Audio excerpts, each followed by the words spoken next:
Hello friends, this is Jashwanth. Corona గురించి నా అనుభవం వీడియో రూపంలో తీసుకొద్దాం అనుకున్నాను. ఏదో చిన్న ప్రయత్నం ఇది. 2020 what an outstanding year అండి. Really the main culprit is corona, you know that. ఎక్కడైనా సాంగ్ వైరల్ అవుతుంది, వీడియో వైరల్ అవుతుంది. ఇదేంటో 2020 ఇయర్ మొత్తం వైరల్ అయిపోయింది. ఎక్కడ చూసినా కరోనా న్యూస్, కరోనా వార్తలు. గత 4 నెలలుగా ఇంటికే పరిమితమేయండి. Online education, work at home. కొంతమంది ఇంట్లోనే వంట చేయడం నేర్చుకున్నారు, కొంతమంది బిర్యానీ చేయడం నేర్చుకున్నారు, కొంతమంది పిల్లలు హెయిర్ కట్ చేయడం నేర్చుకున్నారు. చాలా అనుభవం నేర్పిందండి కరోనా మనకు. ఇకపోతే సడలింపుల తర్వాత మన రోడ్డు మీదకి రావడం స్టార్ట్ అయింది.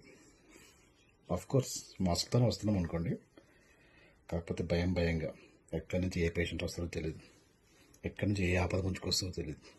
కోర్స్ మాస్క్ వల్ల మన ఎక్స్ప్రెషన్ తెలియదు అనుకోండి, అది వేరే విషయం. ఇంత దరిద్రంలో కూడా కొంతమంది లిఫ్ట్ అడతారండి, ఏంటో విచిత్రం. ఇకపోతే షాప్కి వెళ్తాం గ్రోసరీస్ కోసం.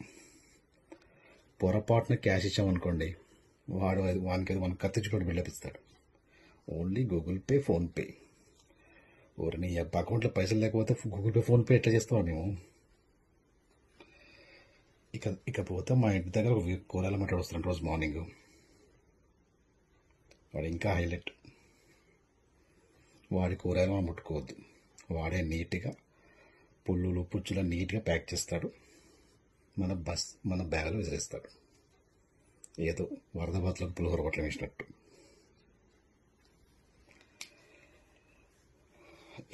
ఈ లాక్డౌన్ వల్ల ఏమో కానీ అన్ని బిజినెస్లు అయిపోయాయి. మొన్న బేకరీకి వెళ్ళానండి పాపం, బ్రెడ్ కోసం. వాడిని అతను ఎప్పుడు మాట్లాడు సరిగ్గా, కాకపోతే మొన్న వెళ్ళినప్పుడు వాడి దగ్గరికి వచ్చి, సార్ కేక్ కావాలా అని అడిగాడు. ఓర్ని ఇంత కరువు కాలం కూడా అనుకున్నాను. ఇకపోతే జ్యువెలర్ షాప్ ముందు మొన్న బైక్ ఆపని పొరపాటున. పాపం షాప్ వాడు బయటికి వచ్చి, సార్ ఏం కావాలి సార్ అని అడుగుతున్నాడు. ఏంటో విచిత్రం. ఈ కష్టాలు ఎప్పుడు పోతాయి పాపం. ఇకపోతే మా ఫ్రెండ్ ఒకడు మన బ్యాంక్కి వెళ్ళానండి, ఇంకా హైలైట్. వాడికి తుమ్ము వచ్చింది, గట్టిగా తుమ్మాడు.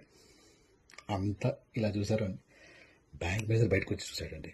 10 సంవత్సరాలు ఆ బ్యాంక్ వెళ్తున్నాడు, ఇవ్వడాన్ని పట్టించుకోలేదు. ఒక్క తుమ్ము అంతలో జలం తీసుకొచ్చింది.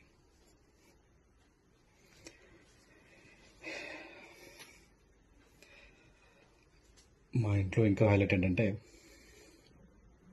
Online studies, online school.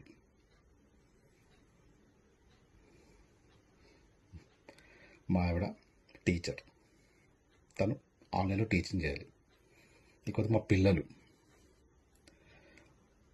ఒక రూమ్లో ఒకరు, ఒక రూమ్లో ఇంకో రూమ్లో ఒకరు, 3 రూమ్లో ముగ్గురు.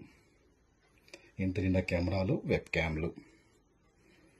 లిటరల్గా చెప్తున్నాండి, మార్నింగ్ 8 to 12 వరకు నేను ఇంట్లో మాట్లాడద్దు, గట్టిగా నవ్వద్దు. It's restricted zone, silent zone.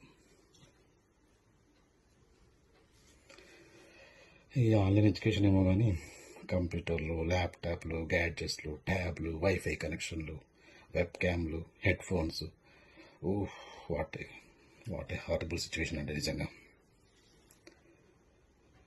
ఇల్లు మొత్తం ఒక సైలెంట్ జోన్గా మారిపోతుంది 4 గంటలు. నా పరిస్థితి ఏంటంటే సిస్టమ్ అడ్మినిస్ట్రేటర్. అన్ని రూములు తిరుగుతూ ఉండాలి, అందరికి సపోర్ట్ ఇస్తుండాలి.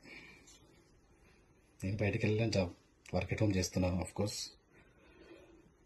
నాకు దొరికిన టైంలో, నాకు ల్యాప్టాప్ దొరికినప్పుడు వర్క్ చేస్తున్నాను. తప్పట్లేదు, ఏం చేస్తాం. ఇంటర్నెట్ కనెక్షన్ 2 కనెక్షన్ తీసుకున్నాం, అయినా సరిపోవట్లేదండి. మొన్న సూర్యగ్రహణం వచ్చింది. మొన్న యూట్యూబ్ ఛానల్ చూశానండి, ఎవడో ఉన్నాడు,